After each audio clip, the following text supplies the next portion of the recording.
I know what you're thinking. Is this the booth, drafting the circuits, three-way theater, or the Kevin Jackson show? Well, to tell you the truth, in all this excitement, I kinda lost track myself here on Whobazoo.com.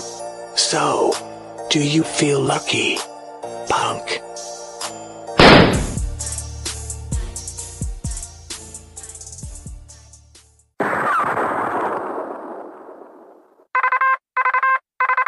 Oscar Mike Radio. Come in, Oscar Mike Radio. Sinister One, this is Oscar Mike. I have you, Lima Charlie, over. From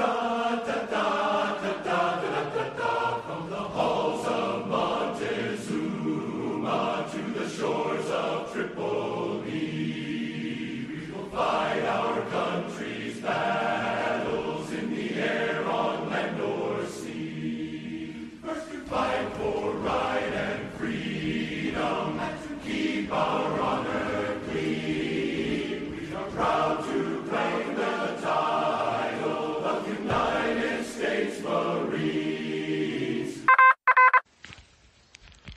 All right, today is August 25th, a Thursday, and this is Travis with Oscar Mike Radio.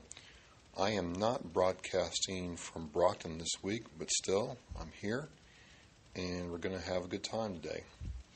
So the first thing that we're going to get out of the way is the question of the week. And the question of the week comes from Shirley Z. in Cambridge, Mass. Thank you, Shirley, for listening. And she asked, in boot camp, how do they accommodate for people who excel, they're superstars, and for the people that can't get it done?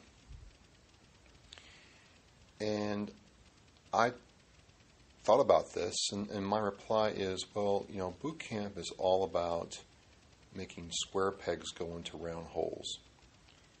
And so there's no real superstar, but there are people that, fall out. I said when I started in my platoon in boot camp, there was 83 of us. And when we finished, there were about 40 of us. People dropped out because they got hurt and were recycled or shipped home from the Marine Corps.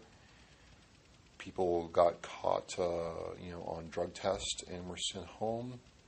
People were found to have latent medical problems. In other words, when they got officially screened by the naval doctors, they found that even though MEPS had screened them, and MEPS is the beginning station of your military, adventure. But those people were sent home, or they were discipline problems. They could not follow orders, which is the hallmark of everybody who goes into boot camp. Or they had failure to adjust. They just could not adjust to being around, other people in this environment. Some people did not like taking showers with other men, and it just couldn't adjust, as an example. And you'd have a guy who could run 3 miles in 16 minutes, which, if you can do that in the Marine Corps, you're going to go far. But bless his heart, he couldn't swim a stroke to save his life. You'd have another guy who could swim like a fish, but he couldn't shoot. And, these kinds of things cause problems. And what I'm trying to say is, whether you're a stud athlete or a bookworm or a swimmer, there's going to be something in boot camp that really exposes your weakness, and the drill instructors are going to lock onto that weakness, and they're going to eradicate it or try to eradicate it from you so you can go through boot camp and become a U.S. Marine. So along the way, what's happening is your individuality is being stripped away, and you're focused to, being focused to work as a team. So a lot of your individual traits and things that you did before you went in the Marine Corps or boot camp, because all boot camps are function like that, the you is being changed to the we. So there is real no accommodation for the superstar athletes or the ones that can't make it. It's somewhere in the middle, but the biggest change is on the inside, and that's going to kind of come up later when we get the complaint of the week from Pogue and Grunt. So again, Shirley, thank you for listening, and hope you learned something new, and I appreciate it. So now we're going to move on to what I call is the word, as I want to call it, because in the military, everything operates on what's the word. And one of my friends who has been listening since day one said, what you ought to do is take some time and really explain some of your background in the military and, when you got out and what caused you to get active in this right now. Because you really haven't. You just kind of did this, and he's like, no one really knows who you are. Like, I know who you are, but someone just listening to this first time may not know who you are. I'm like, well, okay.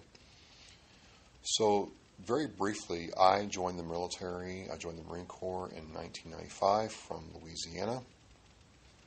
I did my boot camp in San Diego and did what we called MCT. That's before the Marine Corps' latest, not latest, they've been doing it for a while, the Crucible. And MCT was 6 weeks of infantry training. And from there, I went to Hawk School at Fort Bliss, Texas. And then I did my entire tour in Yuma, Arizona, where I did some operations in the United States, but pretty much we were based out of Yuma, Arizona. About halfway to two-thirds through my enlistment, Hawk was retired. And long story short, I got out as a terminal lance. In other words, I could not get promoted anymore because the MOS was going away. And the only way for me to get promoted was to re-enlist in another MOS, and I didn't want to do that. And it was a cool job. It was very, very cool to be able to tell people that you had a job that involved shooting airplanes out of the sky. It was extremely technical. You had to understand how radars worked, had to understand how mechanics worked to build the missiles, to put them on the launcher, to launch them in the sky. You had to know all that stuff. And you had to understand other things that went along with that, understanding that, you had to have a high degree of situational awareness around the equipment, because if you didn't do your job right, you could get hurt or, hurt somebody else. Or worse, in the staff and CO's mind, damage the equipment, which was the greatest sin of all. So it was a cool job. I really liked it. I liked the equipment. I liked being able to go out in the field. I didn't mind going out in the field. I absolutely enjoyed it. Nothing like being out in the middle of the desert in Arizona and looking at the sky at night while you're on watch and realizing that, we are a very small speck in the greater universe. And I miss it to some degree. I really do sometimes. Those were some of the best days of my life in a lot of ways. I had some very sad days, some very hard days during my time in the Marine Corps, but overall those were some very good days. Not to say that having my children wasn't a great day, that was a good day, but as far as my total life, that time of my life was a very good time. Met some great people who I'm still friends with, and learned some things about myself that I wouldn't have known otherwise.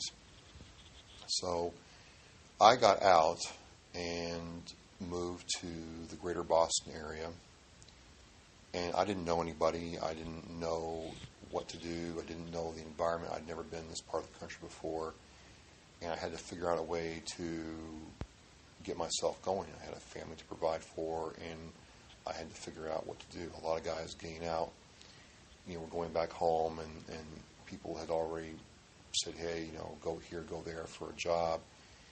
The sheriff's department is hiring, so on and so forth. And I didn't have that readily available to me. So I had to get really inventive, and I was told about the veterans reps. And there was nothing like that in Louisiana at all. There were a couple of VA centers you could go for job counseling and transitional assistance, but that was it. And I was very surprised and very pleased for the reputation Massachusetts gets as a liberal bastion of, outright communism from some states. that they really do work hard to take care of their veterans, and they still do. So I got with the vet rep, and he told me some things to do, and I did a couple of jobs before I got into some veterans training at the New England Shelter for Homeless Veterans. It's now changed. I did a 6-month computer course there and got the job I'm doing now, which is in technology, and I've been doing technology work for the last 16 years. But along the way, I about 4 years ago, I was compelled, I don't know why, to do something for my fellow veterans. I walked by the same center that I went to school at, and I was thinking to myself, my worst day is still better than these guys' best day. There's got to be something I can do. And I talked to the placement coordinator, and we sent some emails back and forth, and what started happening is I was strongly encouraged to pursue the opportunity that was presented to me, and that opportunity was to teach basic computer skills to homeless veterans. You have to understand, I'd never really taught a formal class before.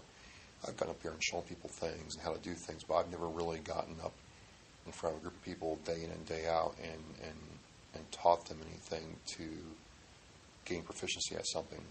And I was kind of shy about it. I didn't know if I could do it, but I had some people, some coworkers and people that knew me and my friends and some of my family that said, yeah, give this a try.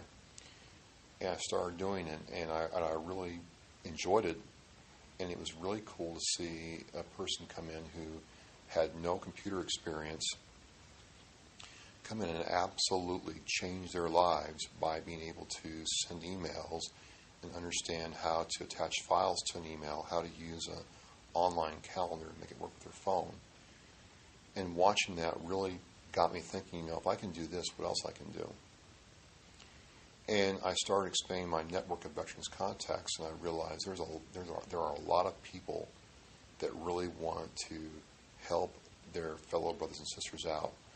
There's a lot of people who are civilians who are passionate about making sure veterans are taken care of. And I found that very, very attractive, and I really relate to those people. I really want to magnify what they do. I think a lot of us, we see the big, nonprofits out there who say, give me your money, or, they tell a good story. But I would encourage people to think local.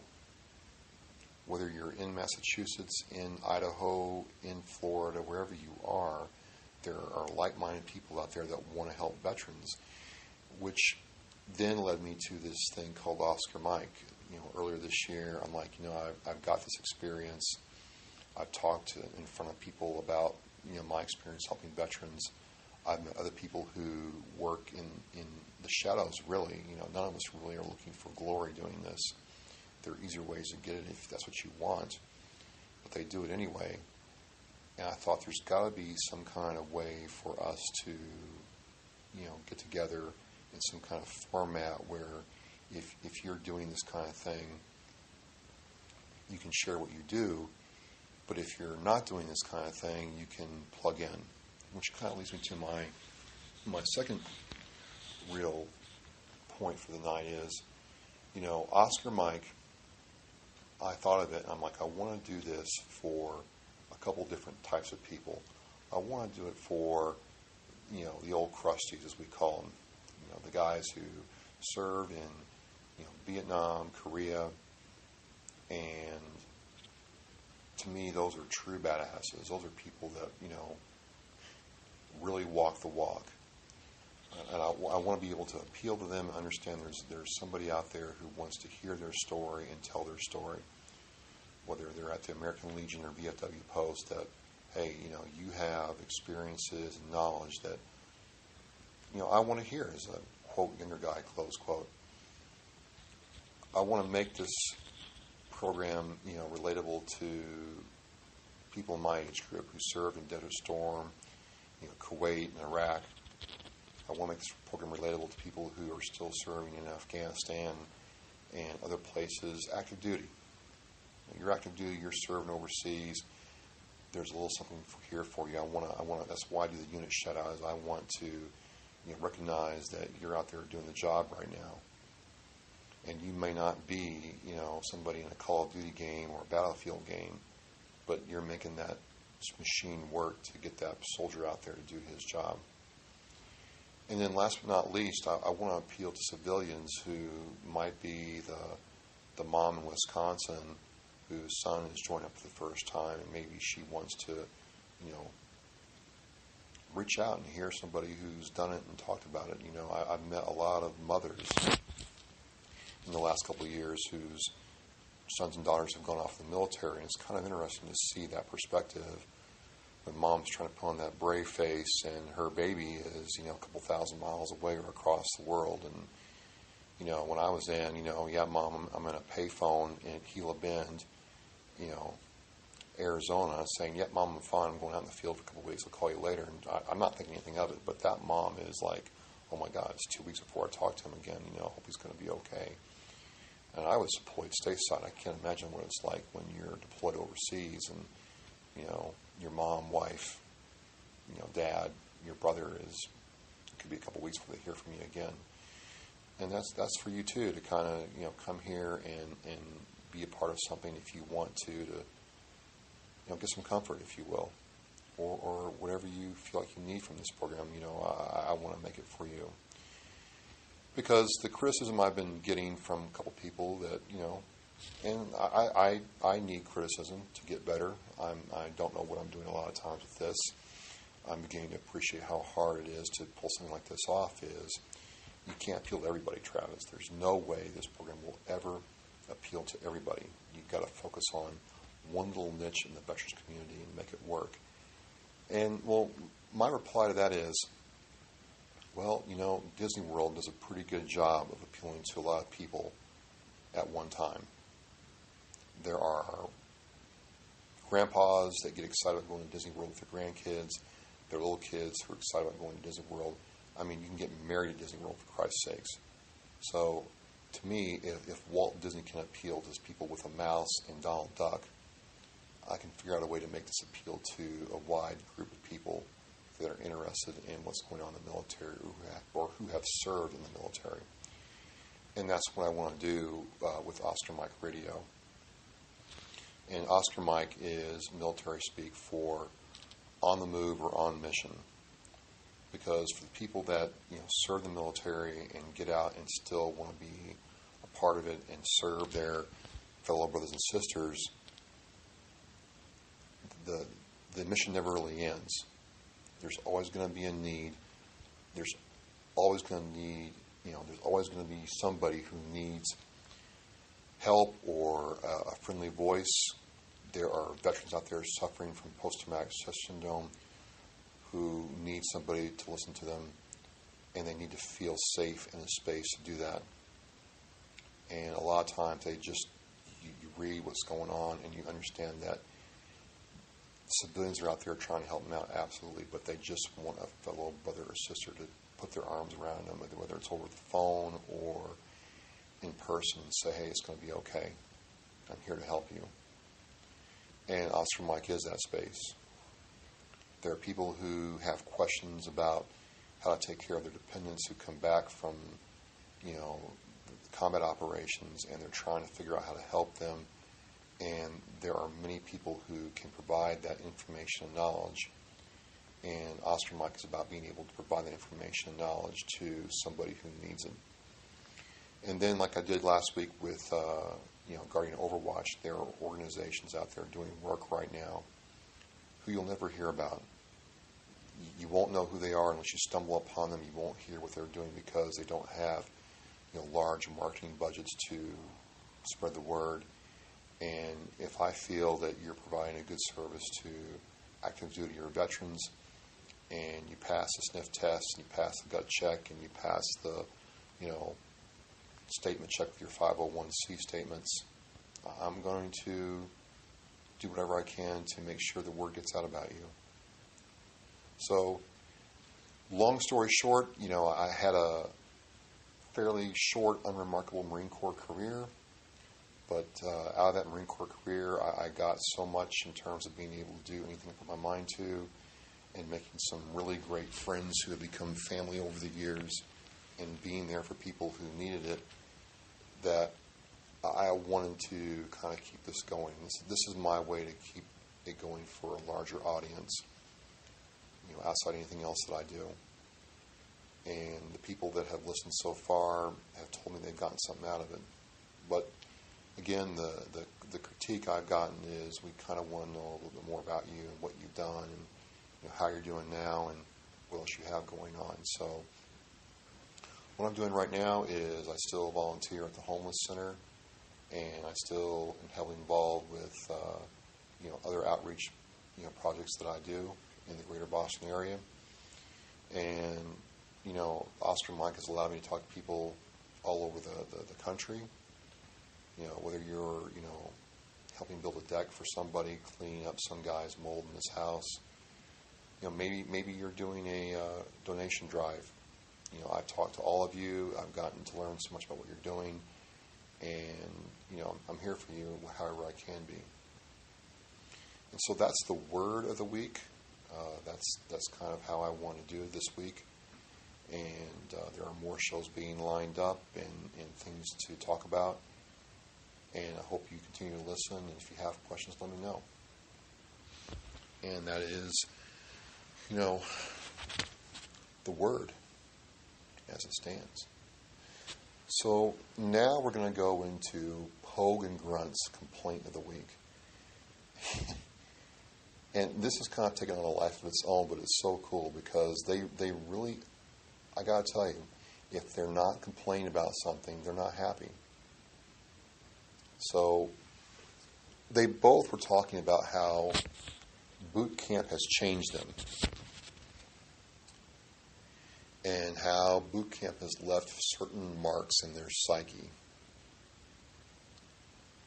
Grunt, for example, will roll up to a building or a restaurant, and he's automatically thinking about how he can stack up to aggress the restaurant.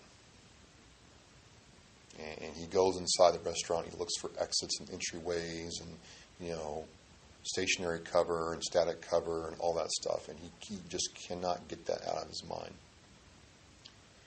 And he's really unhappy because he should be able to walk into a building and just enjoy it for what it is instead of as an objective to take. Pogue's complaint is more like my complaint. It is you come out of boot camp and out of military, MOS school, and your level of situational awareness is raised up. Like, we're always looking around. Someone comes up and talks to us, I'm like, wait a minute, what do you want? I don't know who you are, so I'm going to be a little standoffish before I check you out. And Pogue's like, yeah, I'm the same way. I have to, know where I'm going. I have to understand what the plan is. I got to have, the mission parameters defined before I can actually go out and enjoy myself. And it drives my wife crazy.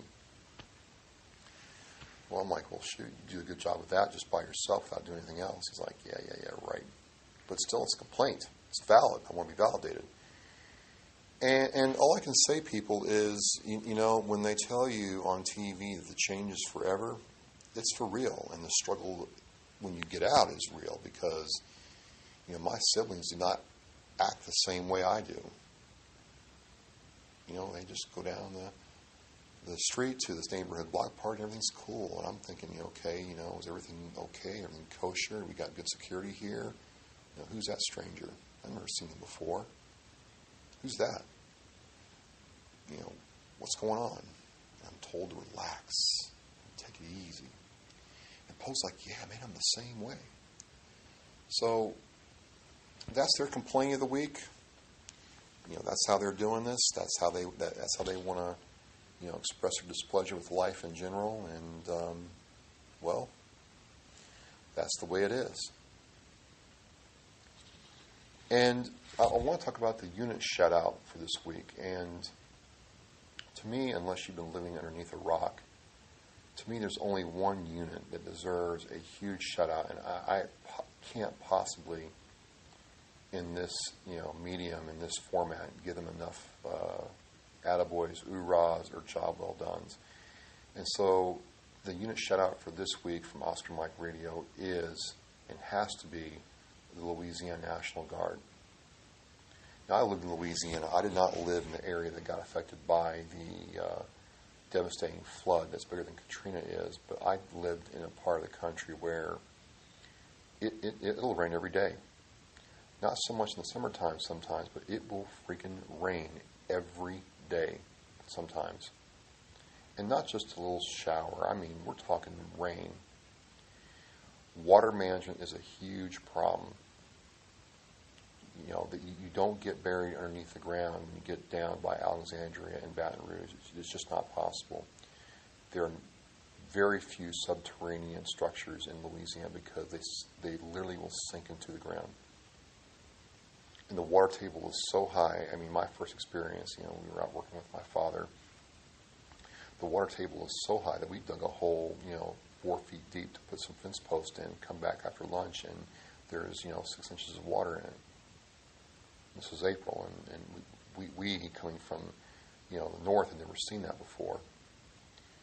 So to have that much water down there and try to coordinate rescue efforts to get people in and out of their homes and to medical care and to make sure that, nothing goes on, to understand how many people got affected by the floods. And yes, there was, state entities there and local police officers and other rescue, people in charge of the thing, but the National Guard, rolled out in the big trucks and the boats to go find these people and had air support coordinated the response from there to understand that, people died, and people lost their homes, but that it wasn't worse than it could have been, it is amazing. And so my hat's off this week is to the Louisiana National Guard. Job well done. Keep it up, and you guys are truly a credit to the National Guard system and what it does for people in America. So, that's pretty much it for this week. I have certainly, again, enjoyed my time doing this. I've learned a whole lot about myself. Certainly understand that there are areas that I need to improve upon. And every week that I do this, I get better at doing it. I like to think that I do. And if you are around, Snapchat, Instagram, YouTube, Facebook, Twitter, WordPress, I'm on all those. And so I appreciate you checking in and providing feedback and supporting the show. And I'm going to be here next week doing this again and hope to see you there or hear you there. Well, I can't really hear you, but you know what I'm saying. So this is Travis with Oscar Mike Radio, and I am over and out.